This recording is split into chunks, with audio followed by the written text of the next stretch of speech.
Hey everyone, thanks for tuning in. If you're new here, consider subscribing. It really helps keep these stories coming. And while you're here, let me know in the comments where you're listening from. Now, sit back, relax, and let's get into the story.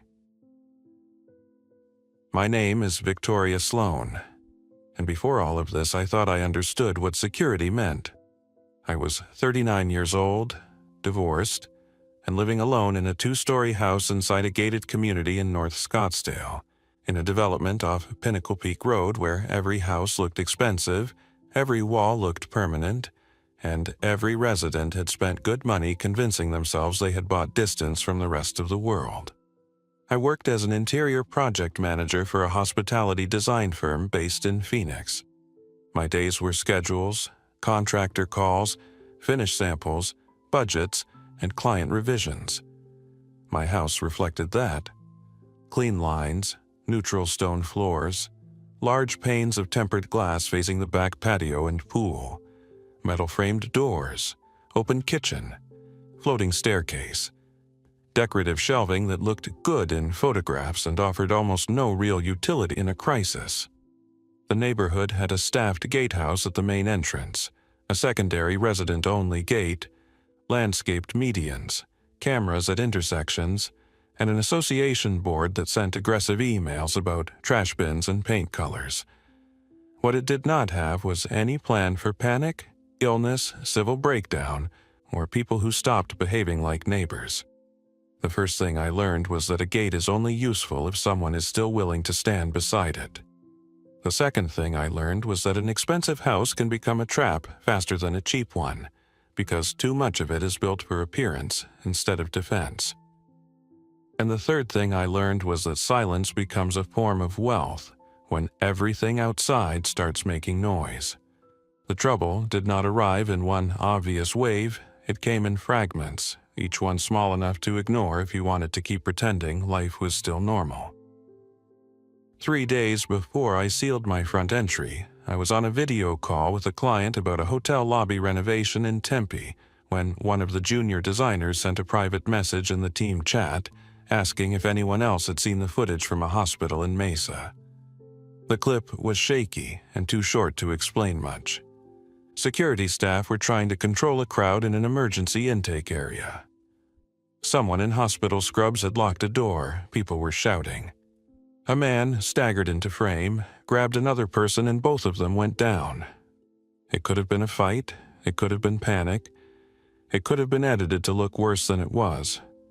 By noon, our office was sending an email telling everyone to work from home out of an abundance of caution. That phrase was everywhere that week. It became the official language of people who were already afraid. By that evening, the grocery stores along Scottsdale Road were stripped in the predictable pattern. Bottled water, canned goods, toilet paper, batteries, over-the-counter cold medicine, cleaning products, pet food. I went anyway because I am the kind of person who feels calmer when she can verify the state of something with her own eyes. The parking lot looked wrong before I even got out of the car. Too many shopping carts left loose. Too many people moving fast but without direction. A couple arguing beside an SUV with the rear hatch open. A manager at the front door trying to explain there was a purchase limit on water. Inside, the store sounded like a warehouse during an evacuation drill. I bought what was left that made sense. Dry pasta, rice, black beans, soup, shelf-stable milk, crackers, protein bars. Dog food, even though I did not own a dog because I was already thinking in terms of trade without wanting to admit it. Paper towels, bleach, trash bags, candles, lighters. 2 extra propane cylinders for the grill section because I still had an outdoor side burner and knew how to use it. A basic trauma kit from the pharmacy aisle, though most of the good first aid supplies had already been cleared out. At checkout, the woman ahead of me kept turning around to look at my cart. She was in her 50s, tan, heavy jewelry, tennis skirt, expensive sunglasses pushed up into her hair though we were indoors. "Do you know something I don't?" she asked. "No," I said. "I just don't want to come back." She laughed, but it was an empty sound. You live nearby?" I should have lied. Instead, I nodded once. "Terravita side?" she asked. "No." "Silver Mesa?" I did not answer, and she gave me a look that said she understood why. That was another thing the outbreak did early. It made people notice small signs of status even while the system was failing. Car brands, watches, addresses, grocery volume. Quiet people were assumed to be prepared. Prepared people were assumed to be selfish. And selfish people were assumed to be targets. By the next morning, there were official messages from the county, the state, and every local news station. Stay home, avoid contact. Seek medical attention if symptoms worsen. Do not approach aggressive individuals. Report suspicious activity. The language changed every few hours because reality was moving faster than the wording. Helicopter footage showed freeway backups, people abandoning cars on the Loop 101 frontage roads, and emergency vehicles weaving around stalled traffic. Then, by afternoon, even the traffic reports started failing because nobody could confirm which closures were accidents, which were police actions, and which were places where drivers had simply stopped moving. I still remember the first scream I heard in my neighborhood. Not from a screen, not through a wall, right outside. It came from 2 houses down, from the Culver's place across the street and slightly east of mine, at around 4:20 p.m. I know the time because I had just checked the motion alerts for my exterior camera system and was thinking about whether I should bring the patio cushions inside so they would not become fuel if someone set something on fire nearby. The scream cut through the quiet so sharply that I froze in the kitchen with my phone in my hand. Then there was a second scream. A man's voice shouting a name I could not make out, and the barking of at least one dog. I went to the front study, stayed back from the glass, and used the side angle between the wall and the plantation shutters to look out. Mrs. Culver was in the street barefoot, still in what looked like workout clothes, waving both arms at a black SUV idling crookedly near the curb. Mr. Culver was at the passenger side dragging at someone in the seat. Their teenage son was by the garage, screaming at both of them to get inside. Then, the person in the passenger seat lunged halfway out of the vehicle and caught Mr. Culver across the shoulder and neck area. I did not see blood. I did not need to. The movement told me enough. It was fast, ugly, uncontrolled, and completely different from the kind of fighting you see between people who still recognize each other. Mrs. Culver ran forward instead of backward. That decision probably killed her.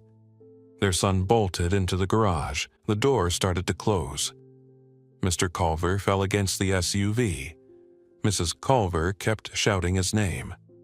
By then, 2 more neighbors had opened their front doors, saw what was happening, and slammed them shut again so fast it looked choreographed.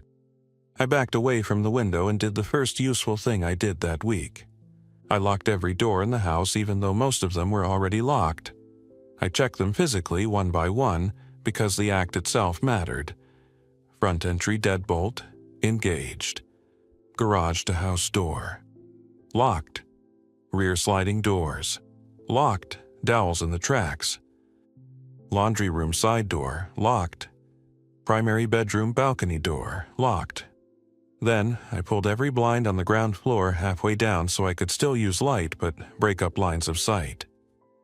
I turned off the decorative exterior lighting system from the app. I shut down the fountain on the back patio. I muted every notification sound on my phone and tablet except direct calls from a short list of contacts.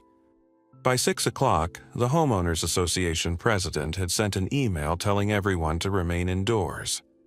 At 6:15, another resident replied, all asking whether the guards at the gate were still on post. At 6:27, a different resident sent security camera footage showing the main gate open and unattended. At 6:33, the association manager sent a message saying the contract security company was experiencing staffing disruptions. That was the moment the neighborhood stopped being a neighborhood and became a cluster of separate positions. I knew some of the people around me in the shallow way suburban life encourages. Enough to wave, enough to make conversation at holiday events, enough to know house numbers and pets and preferred landscapers, not enough to predict how they would behave under pressure.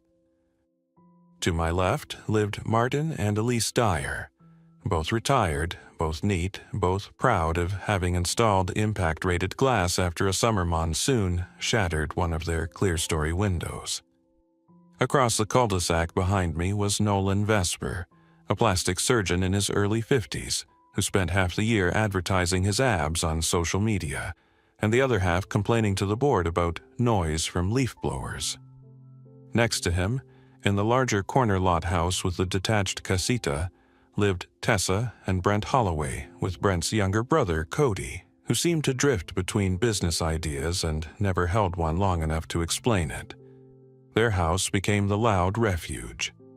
At the time, it just looked like another big, stucco home with a view wall and an oversized outdoor kitchen. By nightfall, the neighborhood text thread was chaos. People wanted information nobody had. Was the water still safe? Was power stable? Had anyone heard from the sheriff's office? Were the infected dead? Were they drugged? Did bites matter? Were emergency services coming? Should residents organize at the clubhouse? Should they arm the gate? The people who kept suggesting group action were the same people least capable of quiet discipline. You could hear it in how they wrote. All urgency, no system. I did not answer any of it. Instead, I made a legal pad list and started converting my house from a showpiece into a defendable position. I had advantages. Concrete block perimeter wall in the back. Steel-framed front door with a reinforced strike plate. Solid core interior doors on the first floor. Motorized metal roll-down shade over the upstairs west-facing window wall. Remote camera coverage on all four sides, recorded to a local network video recorder in the utility closet. Pantry stock, full freezer, gas cooktop, 2 cases of bottled water already in storage from the previous summer when a neighborhood water main issue had made me cautious. I also had serious problems. Too much glass, too many open sight lines, a split-level layout that could funnel me into dead ends if I moved carelessly. Decorative furniture that looked substantial but was often lighter than it appeared. And a front entry sequence that was designed to impress guests with openness rather than stop intruders. I started with the obvious routes. The garage was the weak point. People think garages are safer because they are heavy and enclosed, but the door itself is a giant vulnerable panel system. I disconnected the automatic opener from the carriage arm so it could not be operated normally from the outside if the power cycled strangely, or someone had a copied remote.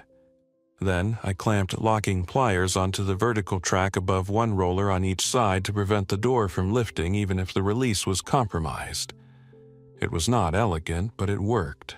I parked my SUV inside tight against the door for added obstruction, leaving enough room to move around one side. The front door got the dining table first, flipped on its side, then braced with 2 upholstered chairs jammed under the lower edge to keep it from sliding. After that, I emptied the built-in bookcase in the study, tipped the narrower freestanding shelf unit, and dragged it into the foyer crosswise to create a second layer behind the table. Heavy objects matter less because of their raw weight than because they alter angle and momentum. I was not trying to make the door impossible to breach. I was trying to slow entry, create noise, and force anyone coming through into a shape of movement that would give me warning. The rear patio doors worried me more. One impact hit in the right place could shatter confidence, if not glass. So I stripped the casual furniture off the patio and brought in the iron dining chairs, stacking 2 against each sliding panel from the inside, so even if a panel was compromised, it would have to fight through additional obstruction. I laid out spare lumber from garage shelving projects and used it to wedge brace points from the floor to door handles where possible. Not textbook, but effective enough for residential pressure. The laundry room side door got a similar treatment with a steel shelving unit anchored behind it and loaded with detergent, paint cans, toolboxes, and anything dense. Then I walked the house over and over, timing each route. Kitchen to pantry, pantry to laundry, laundry to garage, garage back through mudroom, mudroom to downstairs powder room to hall, hall to study, study to stairs, stairs to primary bedroom to closet, closet to bath, bath to landing, landing to guest room to hall linen to office, office back to landing. I repeated it until I knew where every chair, rug edge, charging cord, and table corner could catch me if I moved too fast in low light. I removed rugs from the high-traffic paths and rolled them into a guest room. I relocated floor lamps. I took the decorative stools out from under the kitchen island and stored them. I marked one interior route as my night route and another as my day route, because conditions change when the sun is coming through glass versus when every reflection becomes a blind spot. I also established a rule that probably kept me alive later. I did not enter a glass-walled room unless I already knew how I was leaving it. That sounds simple. It was not. The primary sitting area faced the pool with nearly floor-to-ceiling glass. The breakfast nook had corner glazing. The upstairs loft had a line of visibility over the double-height entry that made it look beautiful and tactically stupid. Normal houses are full of subconscious habits. You drift toward the light. You stand in open areas. You go where the air feels bigger. I had to override all of that and move like the house was hostile. Around 8 that night, I got a direct call from Elise Dyer. "Victoria," she said, "too fast, too tight. Martin thinks we should all gather at one house. He says there is safety in numbers." "Not if the wrong numbers show up," I said. There was a pause. "Can you see the gate cameras?" "No." "I can hear people yelling from the front entrance." "Stay inside," I told her. "Lock everything. Don't open for anyone unless you know exactly who it is and why they're there. We have neighbors." "We have a problem," I said. "That matters more right now." She was silent for a moment, then asked the real question. "Do you think this is temporary?" I looked out through the edge of the shutter at a street that was too empty and said no. That first night, I slept in the upstairs office because it gave me a partial view of the front approach through a narrow angle without exposing me in the primary bedroom. I put on jeans, a long-sleeve shirt, cross-trainers, and a lightweight work jacket with zip pockets. I kept my phone, flashlight, a multi-tool, nitrile gloves, a bottle of water, and a compact first-aid pouch beside me. I had a legally owned handgun in a lockbox from before my divorce, but I am not going to romanticize that part of the story. A firearm in a house is not magic. It is a responsibility with consequences, and in close quarters, it is as likely to complicate judgment as improve it unless the user is calm, trained, and disciplined. I kept it secured but accessible, and I hoped I would not need it. At 1:14 a.m., the first impact hit my back wall. Not the house, the perimeter wall. A dull thud, followed by scraping. Then another. I checked the rear camera feed from the tablet and saw 3 figures in the wash beyond the community wall line where the terrain dipped behind our properties. One of them was trying to climb using a decorative boulder in the trunk of a Palo Verde tree. The image quality was poor in infrared, but their movement was jerky, unstable, and not coordinated with each other. One slipped and fell backward. Another managed to get an arm over the top and just hung there for several seconds before dropping out of view. They were not residents. That much was clear. I killed the tablet brightness and waited in the dark until the noises stopped. Morning gave us the illusion of order for about 2 hours. The HOA thread shifted from panic to planning. People proposed rotating watches. Someone said the main gate had been blocked by 2 resident vehicles to stop outside entry. Another resident claimed that there had been an altercation near the guardhouse, and at least one person had been injured. Nobody could verify anything. Brent Holloway sent a voice message insisting people should consolidate resources and move vulnerable residents into houses with bigger common areas. His house, naturally, was offered as an option. He said he had a generator, a large pantry, and security-minded friends. That phrase sat badly with me. Security-minded usually means one of two things in affluent neighborhoods: either competent and discreet, or theatrical and reckless. Brent was the second kind. He wore expensive tactical clothing to casual barbecues. He had opinions about collapse scenarios that sounded borrowed from podcasts. He talked more about perimeter defense than actual maintenance. He had a pool, a built-in grill station, a detached garage, and the kind of backyard layout that made people feel safer because it looked substantial. By noon, 6 households had moved people or supplies into the Holloway property.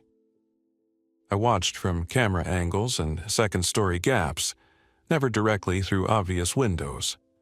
They came on foot, in golf carts, and in 2 vehicles: coolers, plastic totes, duffel bags, cases of water, pet carriers. One older woman with an oxygen concentrator, 2 children, at least 4 men carrying firearms openly. One of them I recognized as Cody Holloway. The other 3 were not neighborhood residents. That was the moment I understood the real danger next door was not the infected. It was concentration. When frightened people gather noisily around supplies, they create heat. Heat draws everything. I stayed dark, quiet, and absent. I did not cook anything that produced a strong smell during daylight. I ran the dishwasher once during a period of neighborhood noise to mask sound. I moved perishables from the main refrigerator into smaller categories so I could reduce door open time. I filled every bathtub and sink with reserve water, then covered them to slow dust contamination. I cleaned and dried containers for gray water use. I inventoried medications, batteries, candles, extension cords, toolkits, and cleaning supplies. I wrote dates on all opened packages with a marker. Simple things become structure. Structure reduces panic. By the second day, utility service had become intermittent. Cell coverage was degraded, not gone, but overloaded enough that calls frequently failed. Power dipped twice in the afternoon. The second time, when it returned, I unplugged the decorative appliances and anything unnecessary to reduce load and protect against surges. Around 5 p.m., I saw Nolan Vesper trying to leave through the pedestrian side gate at the front of the community with 2 rolling suitcases and a tan duffel. He was wearing a sun hat, loafers, and an N95 mask.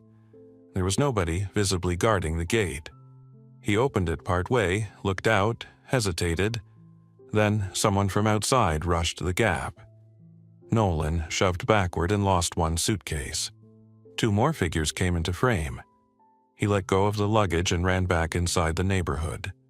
The gate stayed ajar for nearly a full minute before someone else reached it and pulled it shut. After that, movement at the front of the community increased. Whatever barrier our walls had been providing was no longer reliable. That night, I heard the first gunshots. Not a barrage. 3 distinct reports in quick succession, then a gap, then 2 more farther away.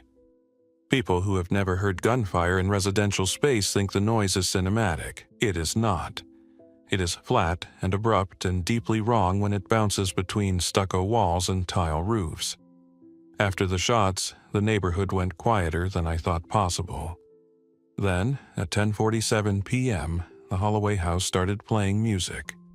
Not loud at first, just audible. A bass line, voices, then a rise in volume as if someone believed energy was the same thing as morale.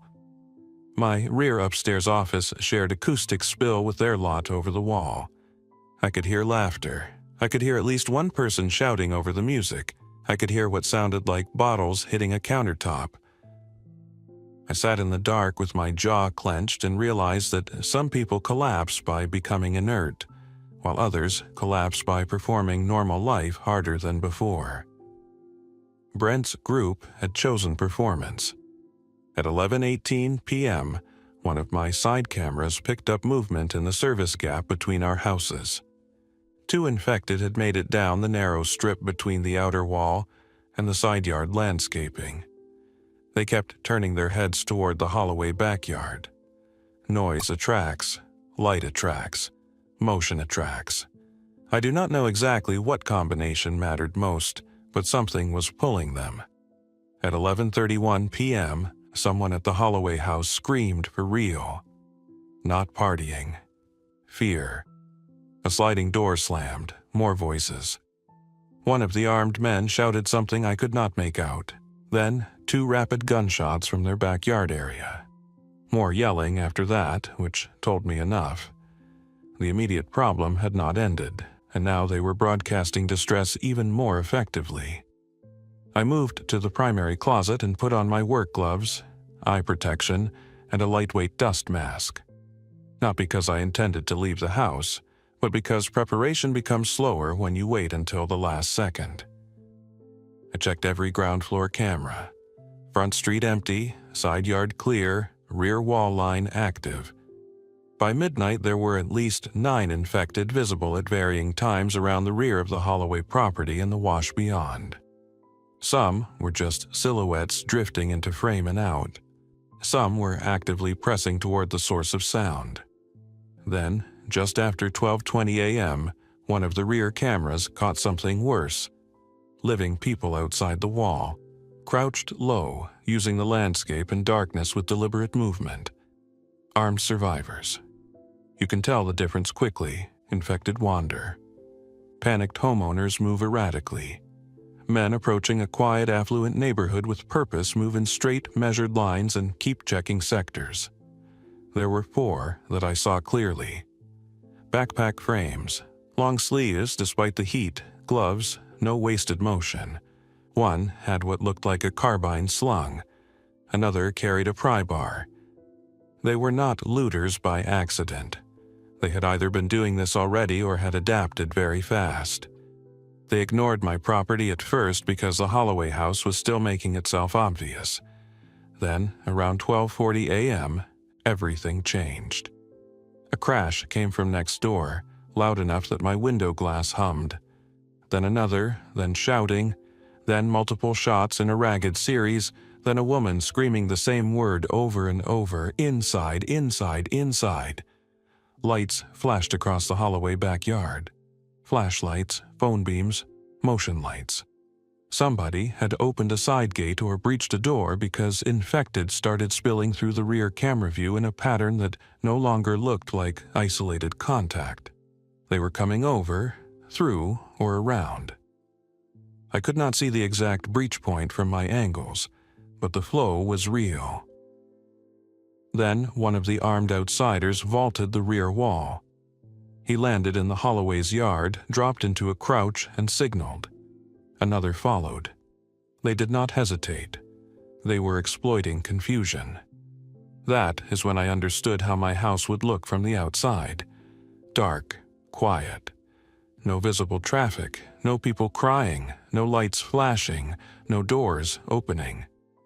In a collapsing affluent neighborhood, that does not suggest emptiness. It suggests stored supplies and disciplined occupants. I went downstairs by my night route, never using the center hall, only the interior edge. I did not turn on lights. I activated the interior hall night lights to the lowest warm setting through the smart panels because total darkness harms your own movement more than it helps if you do not know exactly what you are stepping over.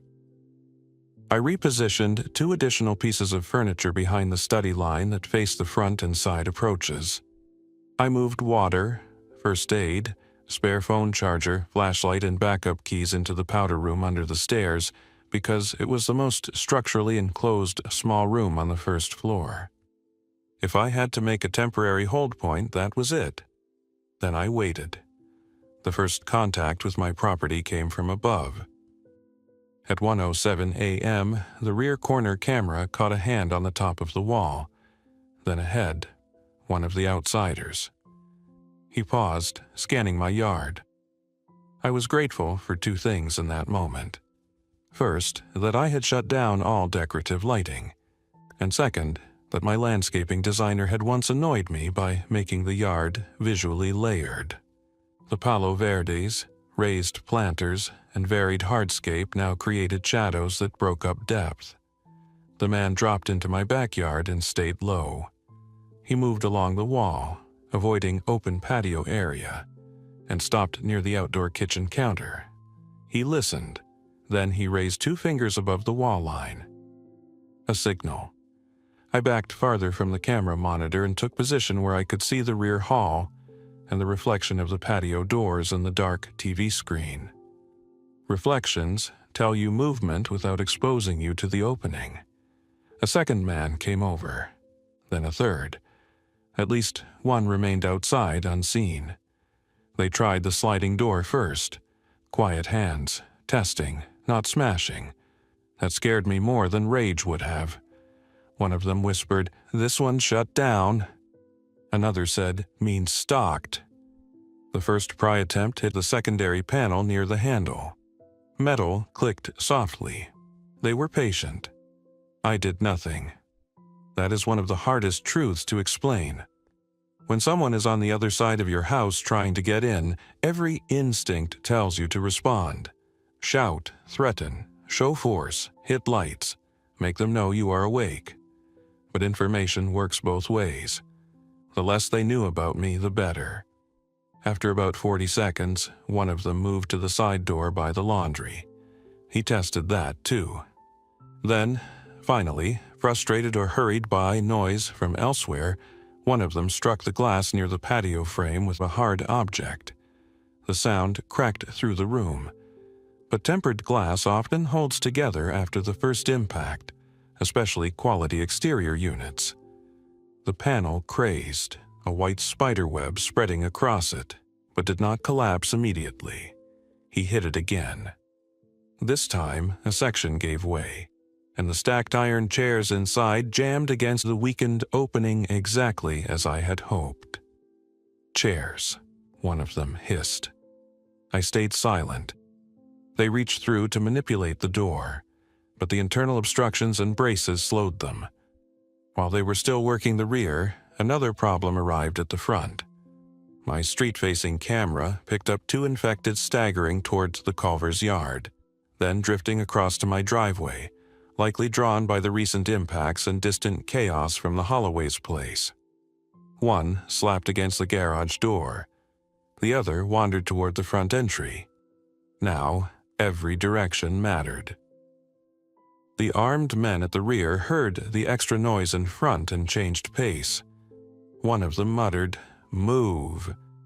Then the first man kicked hard at the damaged slider. The iron chair stack scraped, the brace shifted, and a gap widened enough for a hand and shoulder if they committed. I moved from my rear observation point to the laundry corridor, taking the interior angle that kept me off the direct line from the patio. I made a decision that still bothers me, even though I think it was right. I triggered the panic alarm function on my vehicle through the app inside the garage. The horn erupted 2 feet behind the garage door like a mechanical animal. Every sound on the property changed at once. The infected at the front became active. Something struck the garage panel harder. The men at the rear swore and ducked instinctively because sudden alarms in a neighborhood like that imply other people are about to look, move, or shoot. One of them shouted, "Go, go, go!" They abandoned the careful pry work and vaulted back over the wall in a rush. I let the alarm run for 9 seconds, then killed it. Silence came back in layers. Scratching at the garage, distant yelling. Somewhere, glass breaking from another property, then nothing close. I stayed in place another 10 minutes before checking cameras again. The 3 armed men were gone from my yard. The infected at the front had drifted back into the street. The Holloway house was now fully active with motion, lights, and intermittent noise. Figures were moving in and out of the detached casita. I could not tell whether they were trying to consolidate survivors or simply running room to room. I did not sleep again that night. At first light, I assessed damage. The rear slider outer pane was destroyed, but the layered obstruction had held long enough to prevent entry. I used moving blankets, duct tape, and plywood panels from garage storage to create an internal cover over the compromised section. Not beautiful. Secure enough. I reinforced the remaining sliders with more furniture and redistributed weight so nothing obvious could be seen from outside through the fractured glazing. Then I made coffee on the gas cooktop because routine still mattered, and because the smell this time was worth the morale cost. At 7:12 a.m., Elise Dyer called again. Martin was dead. She did not say it clinically. She said, "He's gone," and then started crying so hard she could barely breathe. She told me he had gone outside at dawn because he thought the street looked clear enough to check on the Holloways and maybe bring back medicine from their group stockpile. He had made it halfway down the drive when something came at him from between two parked vehicles. She had seen it from the window and could not get to him. I closed my eyes and leaned against the pantry door. "Listen to me," I said, when she could hear again.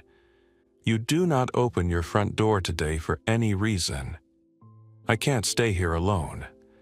"Yes, you can." "I don't have enough medication. My heart medicine is low." That changed the equation. "How many days?" "Maybe 4, she said. "Do you have water?" "Yes." "Food?" "Yes." "Then medication is the only immediate problem." She made a sound that meant yes.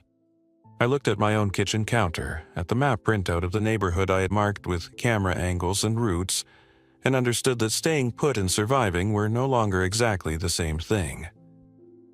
Isolation is strongest before dependence begins. Once someone near you becomes desperate, your perimeter starts shrinking whether you want it to or not. "I'm not promising anything," I said, "but I'm going to think." That morning, the Holloway house finally failed. Not all at once, in pieces.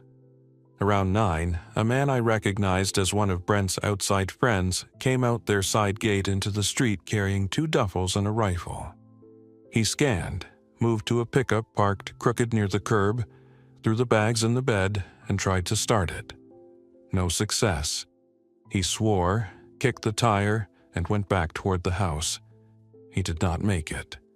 3 infected emerged from the neighboring driveway line and forced him into the street. He fired once, maybe twice. The noise drew more. I turned away before the end because I already knew how it would go. By 10, there was visible smoke from their backyard grill area. Not a fire, just something left burning too long or unattended. By 11, no organized movement remained. Doors were open. Curtains shifted in the breeze. The place that had looked like a collective defense point less than 24 hours earlier had become a beacon of failure. And because the Holloway's property sat just behind mine over the shared wall section, everything spilling from it increased pressure on my position. I spent the afternoon doing something I had never imagined doing in my own luxury kitchen. Planning a movement to a neighbor's house like it was a tactical problem. My priorities were simple. Get Elise medication if possible. Avoid the street if possible. Avoid direct line of sight to the Holloways. Do not bring anyone back. Do not reveal my supplies. Do not become fixed outside after dark. I chose an approach through the service corridor and wall line rather than the open street. Most Scottsdale properties and developments like ours have some continuity of side access, utility easements, decorative gates, and block wall segments. Not enough for free movement, but enough that a determined person with tools can navigate between parcels more discreetly than most residents realize. I dressed for heat, abrasion, and anonymity. Dark gray work pants, long-sleeve sun shirt, ball cap, safety glasses, lightweight gloves, small backpack with water, trauma kit, pry tool, duct tape, utility knife, flashlight, and a compact bolt cutter I kept from an old site logistics job. I secured my hair tight and stripped off jewelry. I left a note in the powder room with the date, time, wrote intention, and my name. Not because anyone was likely to find it soon, but because order matters when chance takes over. I exited through the garage, not by opening the main door fully, but by lifting it only high enough to slip under after clearing the immediate exterior with the camera feed. Then I lowered it behind me. Outside, the heat hit like a wall even in morning shade. Arizona does not pause its climate because civilization is failing. The sun still rises hard. Stucco still radiates stored warmth. Gravel still crunches louder than you want. The neighborhood smelled wrong. Smoke residue, pool chemicals, trash, something sweet and spoiled underneath. I kept to walls, moved through shadows, and used parked vehicles as cover where I had to cross open angles. The Holloway side lot told its own story without needing detail. Dropped bags. One patio chair overturned in the side yard. A cooler on its side near the gate. No voices. I got to the Dyer's side gate and tapped twice, then once, exactly as I'd told Elise on the phone 15 minutes before. She opened after too long a delay, which told me how badly fear had slowed her. She looked 15 years older than the last time I had seen her. Hair unbrushed, face gray, hands shaking. "I'm sorry," she said immediately, as if I'd arrived for something social and she had forgotten to tidy up. "It's fine," I said. "Close it." Inside, the house smelled like stale air and anxiety. Martin's body was not visible from the foyer, and I was grateful for that. Elise had closed interior shutters and turned off almost every light, but the television was still on mute in the family room, cycling through an emergency text banner with no live anchor feed. "Medication?" I asked. She took me to the kitchen and showed me the bottles. One I could solve, the other I could not. She needed a refill she would not be getting soon. We discussed dosage spacing under stress and hydration, and I told her only what I knew, not more. Guessing in a crisis gets people hurt. She had enough of one drug to stretch. The other would become a problem later. Then she said the thing I had been hoping she would not say. "You should stay here with me." "No." "I can't go with you?" "No." "Victoria, please." I hated how harsh my answer sounded, but harsh and useful is better than kind and fatal. Your best chance is in a house you know, with your supplies, behind your locks. If you move now, you move scared, slow, and loud. That gets you seen. She started crying again, but softer this time. Exhausted tears. I left her with practical instructions. Fill every container, consolidate rooms, stop using the front of the house. Use interior hall bathroom as fallback. Keep shoes on. Keep a flashlight in every major room. Do not investigate noises. Do not answer anyone shouting your name unless you can verify them visually. Real advice, not comforting nonsense. Before I left, she gripped my wrist and said, "You're very calm." I almost laughed. "No," I said, "I'm organized." That afternoon, organized stopped being enough. At 3:40 p.m., two men approached my front door in broad daylight. Not infected, not neighbors. Men. I saw them first on the street camera coming from the direction of the main gate. One carried a backpack and what looked like a crowbar or Halligan-style tool cut down short. The other had a baseball cap low over his face and a pistol on his hip. They moved house to house, checking quickly, not randomly. When they reached mine, they paused longer than at the others. Quiet house, closed blinds. No visible resident activity. Exactly what I had feared. They did not knock first. They checked the lock. Then one rang the bell. I stayed upstairs behind a hard corner with the camera feed on my phone muted. The bell rang again. Then the man in the cap called out in a steady voice, "We're looking for water. If anybody's inside, we can trade." Trade. That word was almost more dangerous than threat, because it asks you to open the negotiation channel. I said nothing. He waited, then tried again. We know these houses are occupied. The other man moved off the porch and looked toward the side yard, testing angles. Then came the line that still chills me because of how calmly he said it. Quiet house means full pantry. I backed farther from the hall opening. They spent maybe 2 minutes probing the front and side without full commitment. They looked at the garage. They checked the side gate latch. They peered through the slit near the study shutters. One of them struck the front door once, hard, not to breach but to test response. The barricade held with a dense wooden thud. Then, from somewhere down the street, a woman screamed and a dog exploded into barking. Both men turned at once. Priority shifted. They moved off my porch and headed toward the new noise source without hurry, because now they had options. I waited 5 minutes before I let myself breathe normally. That night, I changed my plan again. It was no longer enough to survive housebound and hope the neighborhood burned through its own chaos around me. People had now identified my house as potentially stalked. Even if those 2 men did not return, others would reach the same conclusion. I needed layers beyond barricades. I needed deception. So I made the house look less useful. From selected visible angles only, I introduced signs of partial abandonment. One patio umbrella left collapsed and twisted. A decorative planter intentionally knocked sideways near the rear line. A sheet draped over part of the broken slider to suggest damage without revealing effective reinforcement. Upstairs, in one front room, I left a blind crooked and a lamp toppled where it could be seen from a narrow approach. Not enough to suggest total emptiness, enough to suggest disorder and lower value. At the same time, I improved my inner hold. I moved the most critical supplies from obvious storage areas into dispersed hidden positions. Water split between pantry, upstairs linen closet, underbed bins, and the powder room. Dry food decanted into unlabeled containers and spread out. Medications in 2 separate caches.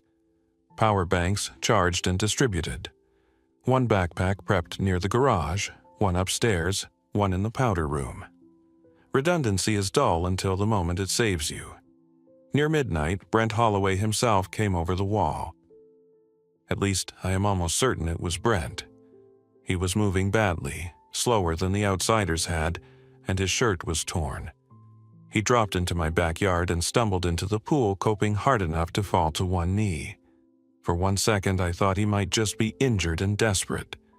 Then he raised his head into the rear camera, and I saw the emptiness in the expression, the unfocused aggression in the movement. Whatever had happened next door had reached him too. He pounded once on the covered slider, then turned toward the house as if sound or memory alone was guiding him. He lingered in the yard for several minutes, drifting from obstacle to obstacle, until a noise from the street drew him away toward the side gate area. He never got inside. But seeing someone I had once made polite conversation with at a spring community mixer reduced to that state did something to me. It burned away the last part of my mind that still thought there would be a neat return to normal after a bad week. The following morning, power failed for good. No return surge, no flicker. Just absence. The house changed instantly. Air conditioning gone. Camera system running only on the battery backup window I had left, which would not last all day. Refrigerator and freezer on the clock. Router still alive briefly, then dead. Silence deeper. Heat climbing room by room. I moved fast. Refrigerator contents triaged. Freezer kept shut. Perishables shifted into coolers with the remaining bagged ice from the garage chest freezer. Battery packs assigned by priority. Camera views checked and screenshotted before loss. Window coverings adjusted to reduce solar load. Upstairs west-facing metal shade manually lowered. Interior doors selectively closed to zone heat. By noon, my house felt less like a home than a sealed container. At 1:30 p.m., the two men from the previous day came back. This time they brought a third.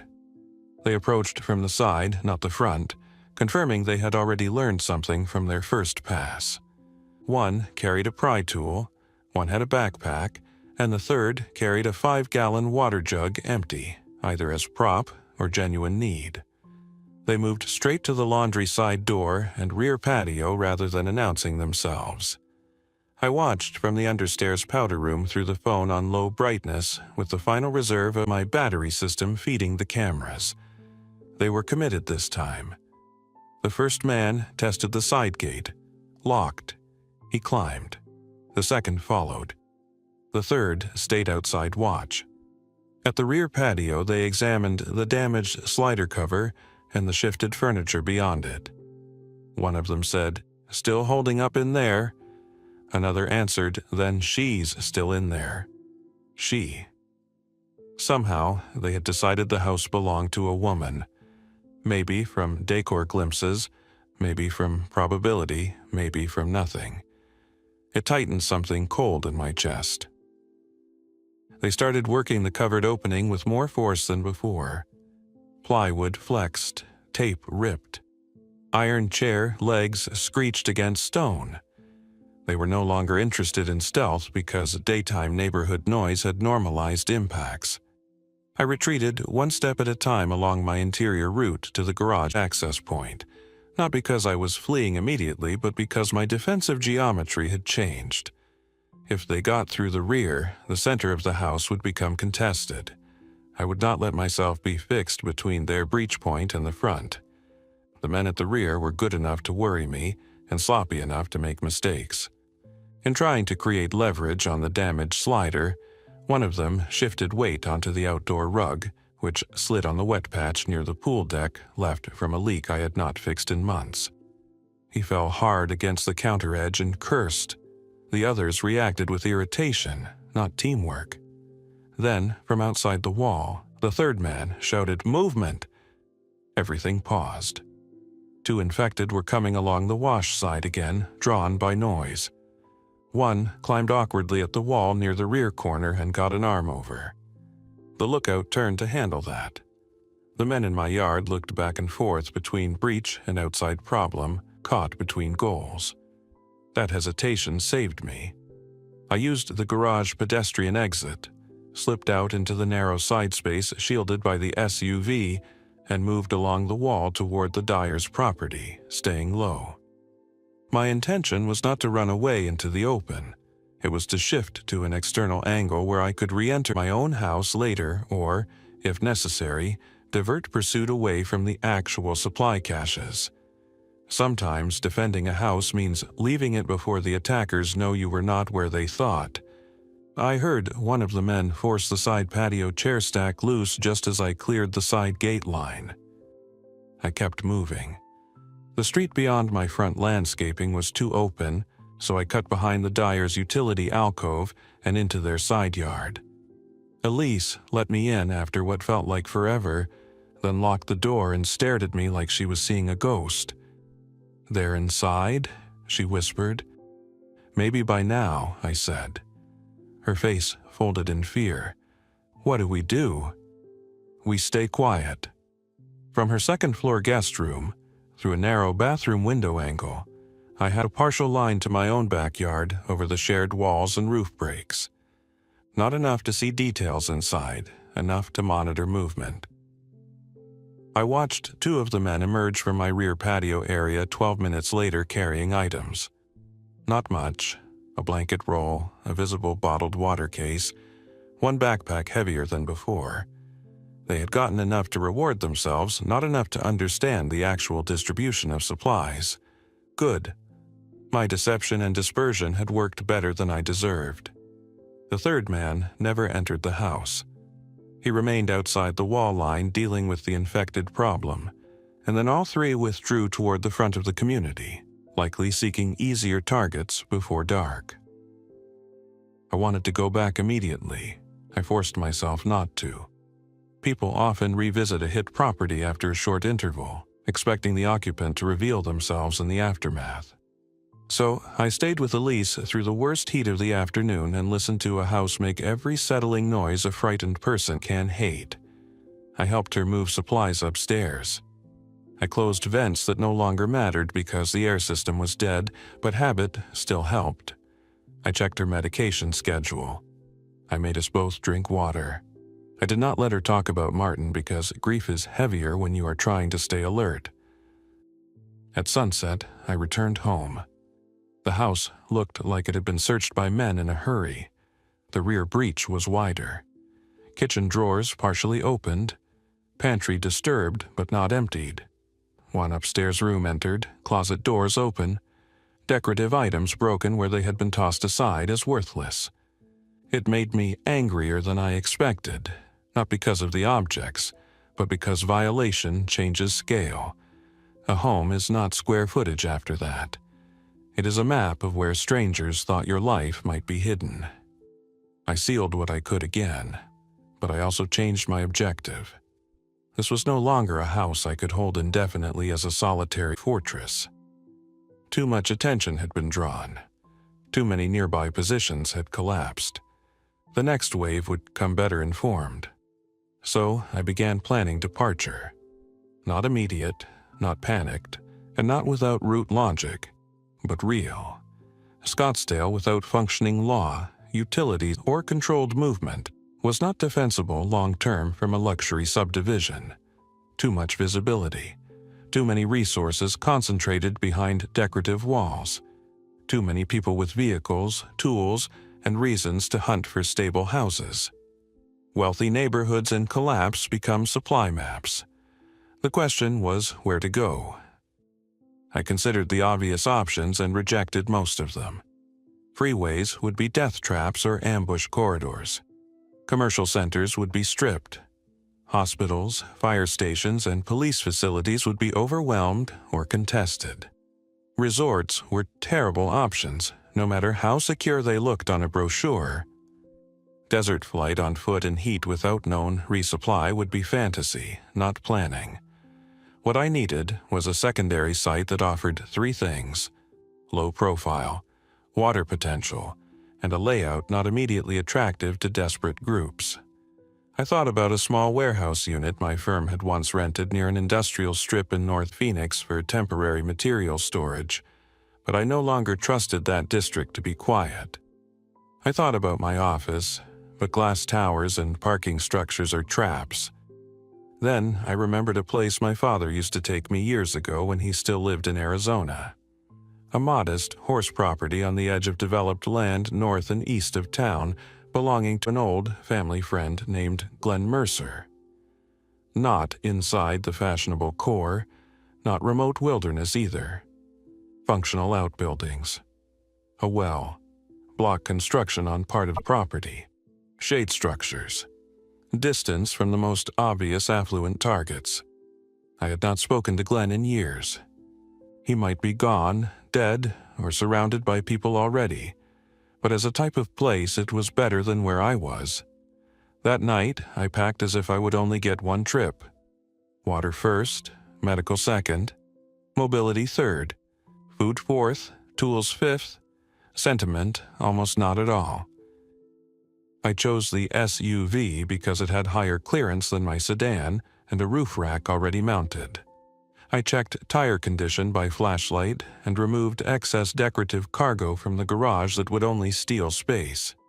I siphoned what I could from the sedan into approved fuel containers using equipment from my landscaping emergency kit, working slowly to avoid spills and fumes.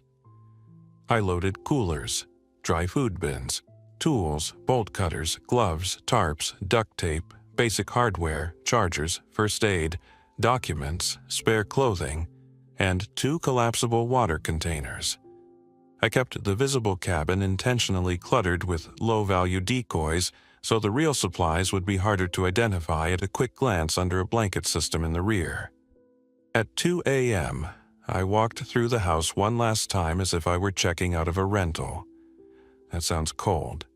It was not. It was how I kept from breaking.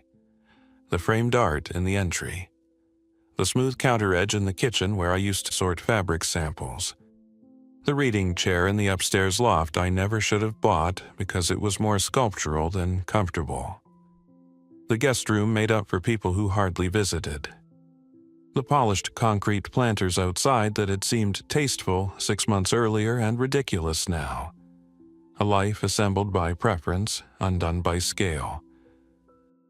I left most of the furniture where it was.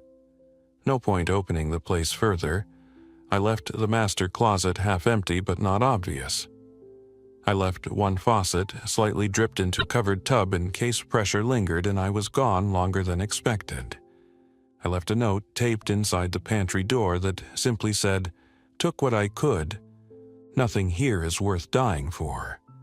I do not know who I wrote it for. Before dawn, I crossed again to the dyer's house.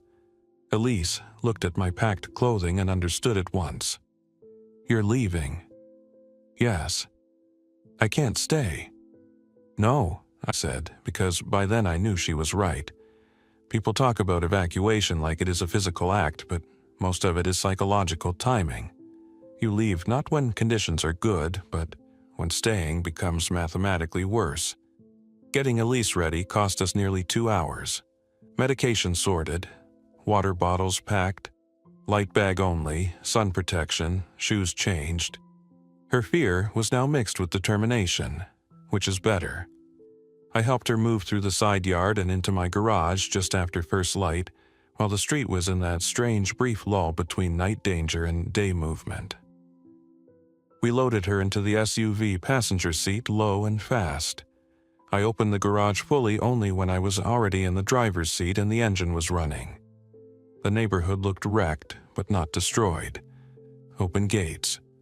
One abandoned golf cart near the median. Trash blowing. A sprinkler head still sputtering in a yard with no one left to care.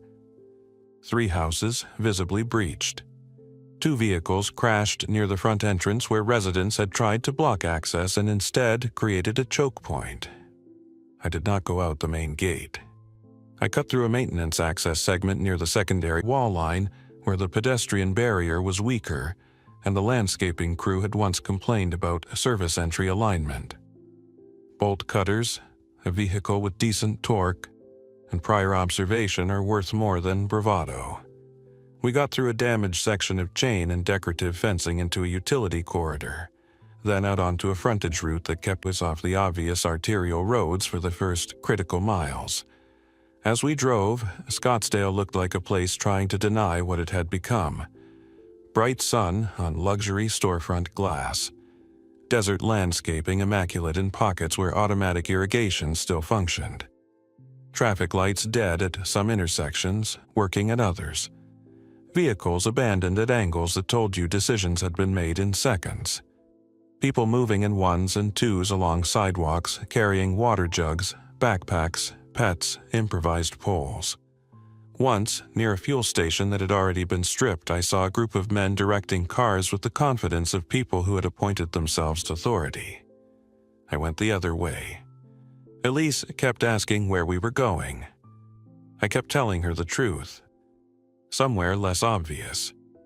By mid-morning, the heat was building hard, and I started understanding how quickly this crisis would become environmental even for those who avoided direct contact. No power in Arizona is not an inconvenience. It is attrition.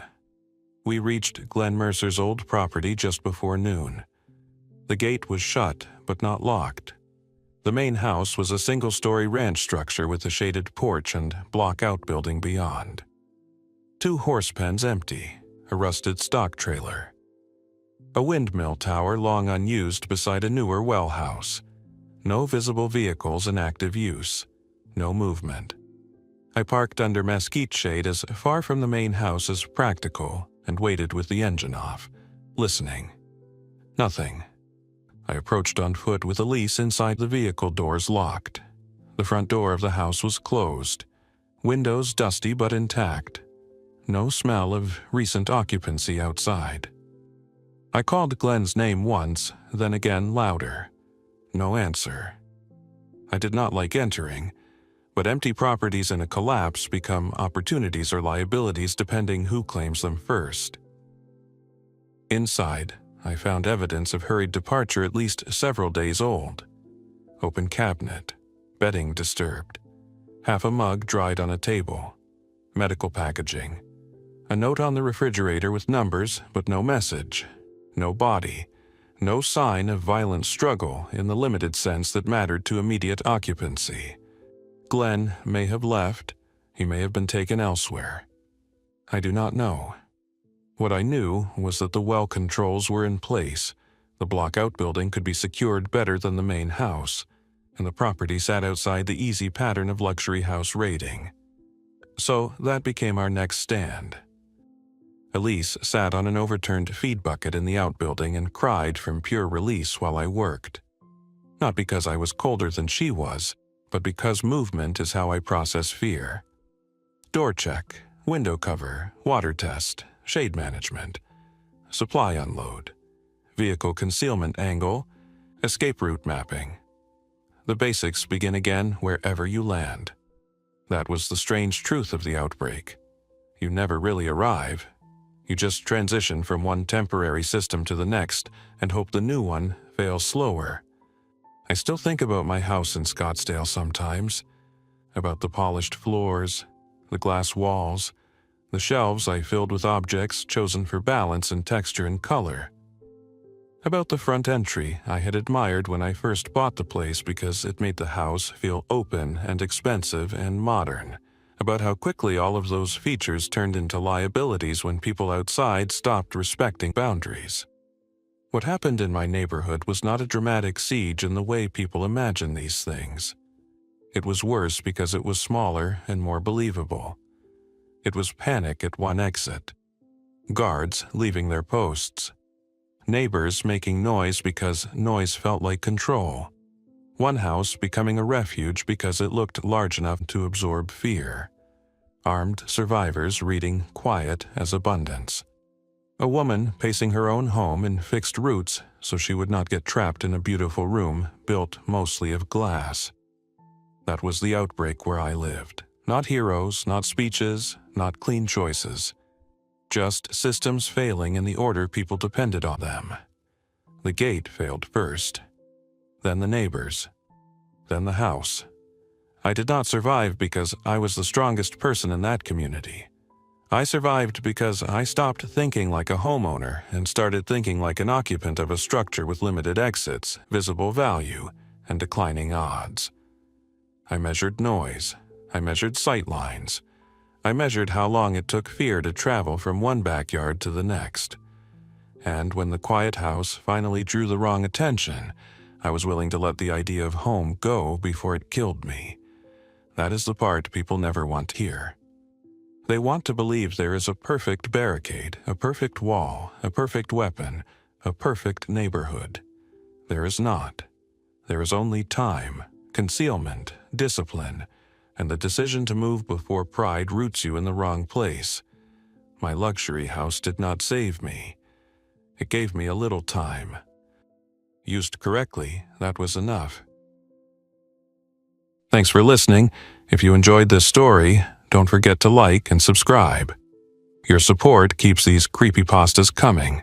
Until next time, stay alert, stay safe, and never ignore the feeling that something is watching.